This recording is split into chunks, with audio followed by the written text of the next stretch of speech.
Hello everyone, আমি সুচেতা। আমার আরও একটি নতুন ব্লগে সবাইকে ওয়েলকাম।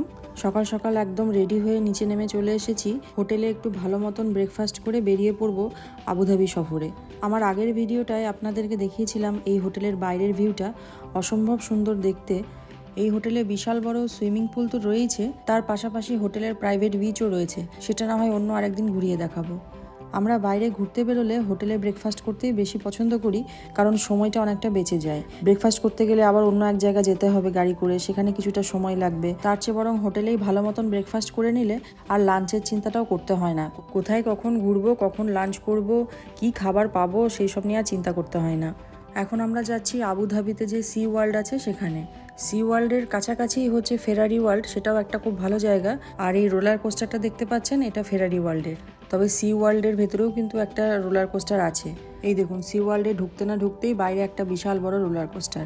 আমি একবার দুবাইতে আসার পর এই রোলার কোস্টারে না জানতেই চেপে পড়েছিলাম। সে এক ভয়ঙ্কর অভিজ্ঞতা বাবা। কি করে যে লোকজন রোলার কোস্টারে ওঠার পর এত আনন্দ পায় আমি বুঝতে পারি না। আমাদের তো ভীষণ ভয় লেগেছিল। তারপর থেকে যেখানে রোলার কোস্টার দেখতে পাই আর সেই দিনটার কথা মনে পড়ে যায়। তবে দুবাই হোক বা আবুধাবি, এখানে যে সমস্ত অ্যামিউজমেন্ট পার্কগুলো আছে এত বিশাল হয় আর এত কিছু দেখার থাকে ভেতরে, একদিনে ওই একটা জায়গায় প্ল্যান করা উচিত। আমরা এমন অনেকেই আছি যারা বেড়াতে বেরিয়ে একসঙ্গে 2-3টে জায়গা ঘুরে দেখার কথা ভাবি, কিন্তু এই দুবাইতে হোক বা আবুধাবিতে এত বড় বড় জায়গাগুলো হয়, একদিনে একটা ঘুরে দেখতেই মোটামুটি এনার্জি শেষ আর পাও ব্যথা করে যায়। এই দেখুন, সি ওয়ার্ল্ডের ভেতরে কোথায় কোথায় যেতে হবে, কোন দিকে যেতে হবে, তার জন্য এরকম ম্যাপ প্রথমেই দিয়ে দেওয়া হয়। কারণ ওই যে বললাম এত বিশাল জায়গা এখানে, তো এরকম ম্যাপ না থাকলে ঘোরাটা খুবই অসুবিধে। দুবাইতে হোক বা আবুধাবিতে যে কোনো জায়গাতে এরকম ম্যাপ দেওয়া হয়, তাহলে সবাই নিজের মতন ঘুরতে পারে। তবে সব জায়গা ঘুরে দেখার জন্য একদম ছোট বাচ্চা থেকে শুরু করে একটু বড় বাচ্চা অবধি সবার জন্য যেরকম প্যারাম্বুলেটর পাওয়া যায়, সেরকম আবার বয়স্কদের জন্য হুইল চেয়ার পাওয়া যায়।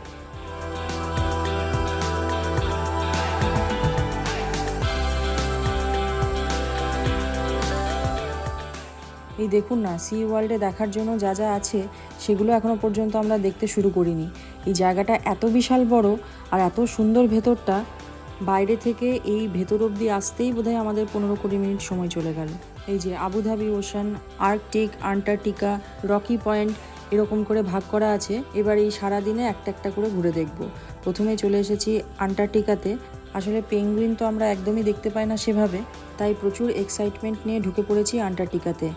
ভেতরে এত ঠান্ডা, মানে বলে বোঝাতে পারবো না। আর এটা খুবই স্বাভাবিক ব্যাপার, তাছাড়া পেঙ্গুইনগুলোকে রাখা সম্ভব নয়। পেঙ্গুইনগুলো যেরকম টেম্পারেচারে থাকতে অভ্যস্ত, তাদের জন্য তো সেরকম ব্যবস্থা করতেই হবে। তবে আমি আর ছেলে হালকা একটা জ্যাকেট পরেছিলাম, কারণ আবুধাবিতে ঠান্ডাটা বেশ কম দুবাইয়ের তুলনায়। কিন্তু এখানে আসার পরে একদম কেঁপে যাচ্ছি। আর হাজব্যান্ড তো জ্যাকেটও নিয়ে আসেনি, ও যে কী করে এই ঠান্ডাটা সহ্য করছে তাই ভাবছি।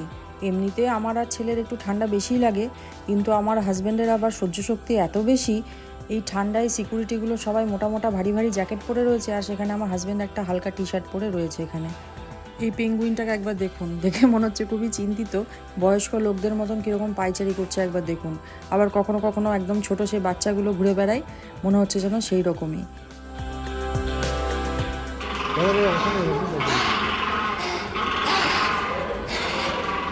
ঝাঁপ দেবে, ঝাঁপ দেবে। এই দেখো সব এই ডাকছে ওটা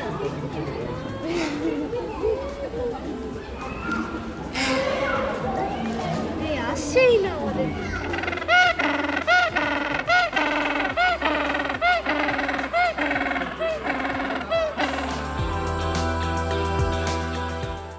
এই দেখুন, এইগুলো হচ্ছে পেঙ্গুইনের ডিম। প্রথমে হয়তো কয়েকটা পেঙ্গুইন এনে এখানে রাখা হয়েছিল, তারপরে এই ডিম দিতে দিতেই এখন এতগুলো পেঙ্গুইন।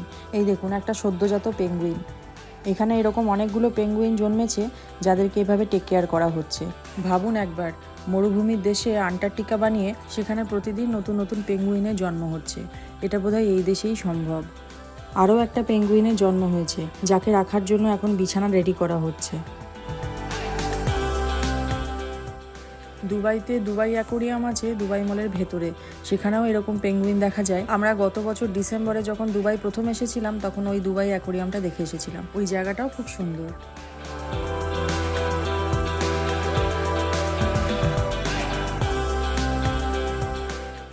এর ভেতরে ভেতরে আবার বাচ্চাদের টুকটাক খেলার জায়গাও করা রয়েছে। হয়তো বাচ্চারা অনেক সময় বোর ফিল করে, তখন হয়তো বাচ্চাদেরকে এই পার্কে রেখে বাবা মায়েরা চারিদিকটা ঘুরে দেখেন, হয়তো সেই কারণেই এই ব্যবস্থা। কারণ এতগুলো টাকার টিকিট কেটে বাচ্চা কাঁদছে সেই অজুহাতে যদি এখান থেকে ছেড়ে বেরিয়ে চলে যেতে হয়, তার চেয়ে বড় দুঃখ আর কিছু নয়।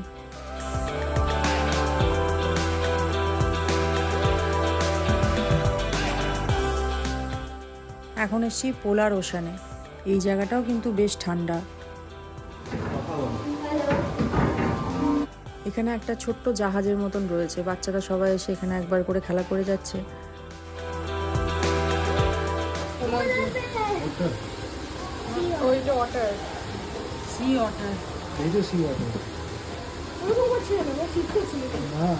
বরফের মধ্যে আরাম নিচ্ছে। দেখো দেখো ওইটুকু বরফ পেয়েছে, তাতে কেমন করছে। এদিকে একটা শুয়ে আছে।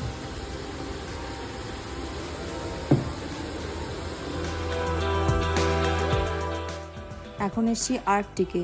এটা হচ্ছে ওয়ালরাস। কত বড় দেখতে এই জন্তুটা, জলের মধ্যে রয়েছে বলে আর আমি দূর থেকে ভিডিওটা করছি বলে ছোট দেখাচ্ছে, আসলে কিন্তু এই অ্যানিমেলটা বিশাল বড় সাইজের। খুবই সহজ করে যদি বলতে হয়, প্রায় একটা গরুর সাইজে। তবে এই অ্যানিমেলটাকে অনেকে এখানে শিল বলে ভুল করছেন।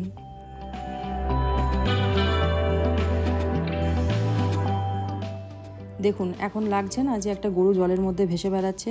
এদের মুখ আর পা গুলোই কেবলমাত্র ছোট, বাকি চেহারাটা কিন্তু বিশাল বড়।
ये बा मेरी मेरी वाह ये पता है ये बता दे स्टोरी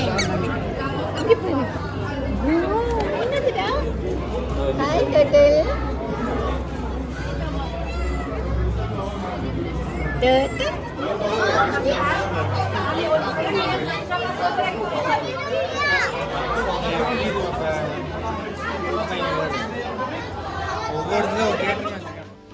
এই অ্যাকোরিয়ামের মধ্যে বড় বড় শিল রয়েছে, আর তার সঙ্গে এখানে অনেক ছোট ছোট মাছও ঘুরে বেড়াচ্ছে।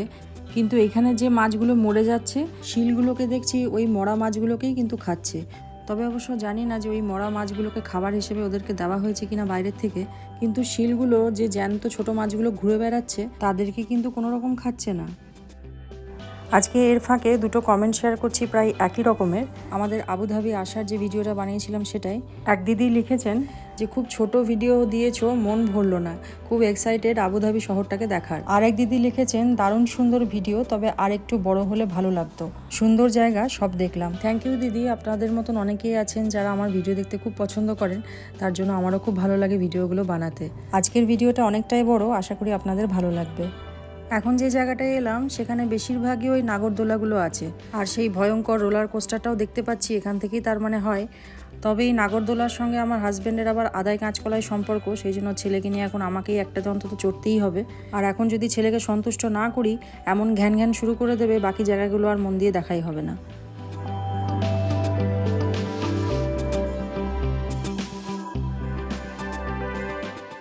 এখন যাচ্ছি এই ট্রপিক্যাল ওশানে। এখানে ডলফিনের একটা শো হয়, সারাদিনে 2-3টে শো তো থাকেই। আমরা বিকেল যে 4টেই শোটা আছে সেটা দেখব। আর ডলফিনের এই শোটা দেখার জন্য প্রচুর ভিড়ও হয়। দুবাইতেও ডলফাইনারিয়াম আছে, সেখানেও আমরা গেছিলাম, খুব ভালো লেগেছিল সেই জায়গাটাও।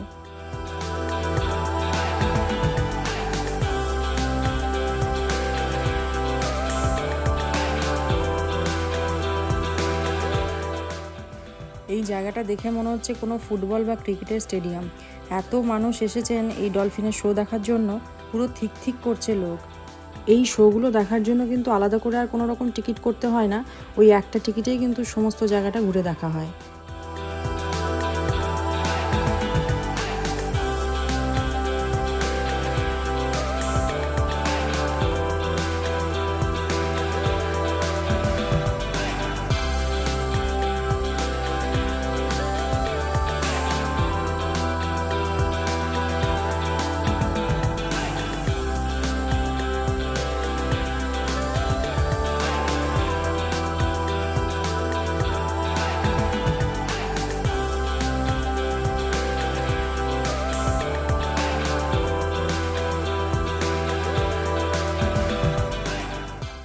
নিচের দিকে সামনের রোতে যারা বসেছিল তারা একদম ভিজে গেছে, ওরা এখন উপরে উঠে আসার চেষ্টা করছে। কিভাবে ডলফিনগুলো জল ছেটাচ্ছে একবার দেখুন। এখন এসছি অন্য আর একটা জায়গায়, এগুলো হচ্ছে সি লায়ন। এই সি লায়নটা কেমন করে দেখছে দেখুন, কার কার হাতে খাবার আছে। আসলে এদেরকে খাওয়ানোর জন্য এখানে খাবার বিক্রি হয়, তো ওদের খাবার বলতে ছোট্ট একটা বাকেটের মধ্যে বেশ কিছু কাঁচা মাছ থাকে। আমার ছেলের ওদেরকে খাওয়ানোর খুব ইচ্ছে ছিল, কিন্তু খাবার বলছে নাকি শেষ হয়ে গেছে।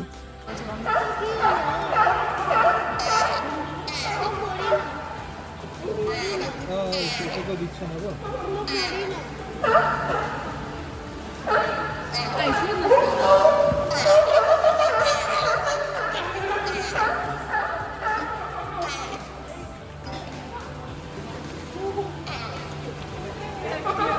দেখো ওরাও খাবার চেয়ে খেতে জানে।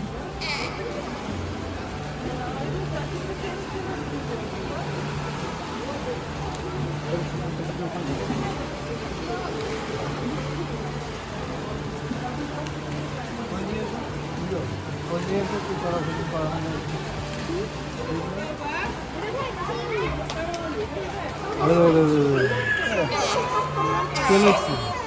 কত করে বলছি?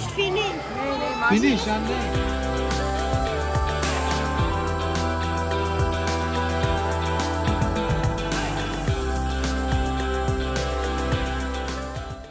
মাথার উপর দিয়ে যেগুলো যাচ্ছে সেগুলো হচ্ছে স্টিংরে। কত বড় বড় সাইজ এগুলোর। এর লেজগুলো এত শক্ত হয়, এর লেজ দিয়ে চাবুক তৈরি হয়।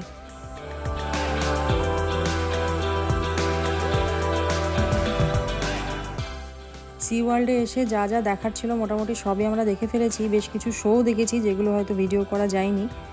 এখন এখানে আর একটা শো দেখব। এটা ওই ক্রিসমাস উপলক্ষে একটা শো করা হয়েছে। অন্যদিন এই শোয়ের থিম হয়তো অন্য কিছু থাকে, এখন যেহেতু ক্রিসমাস নিউ ইয়ারের সময়, তাই হয়তো আজকের শোটা একটু অন্যরকম। আর এই শোটা শেষ হয়ে গেলেই আমরা হোটেলে ফিরে যাব। আমার সাথে সাথে আপনারাও এই শোটা এনজয় করুন। আর সবশেষে ভিডিওটা কেমন লাগলো অবশ্যই কমেন্ট করে জানাবেন। ভালো লাগলে লাইক শেয়ার করে দেবেন।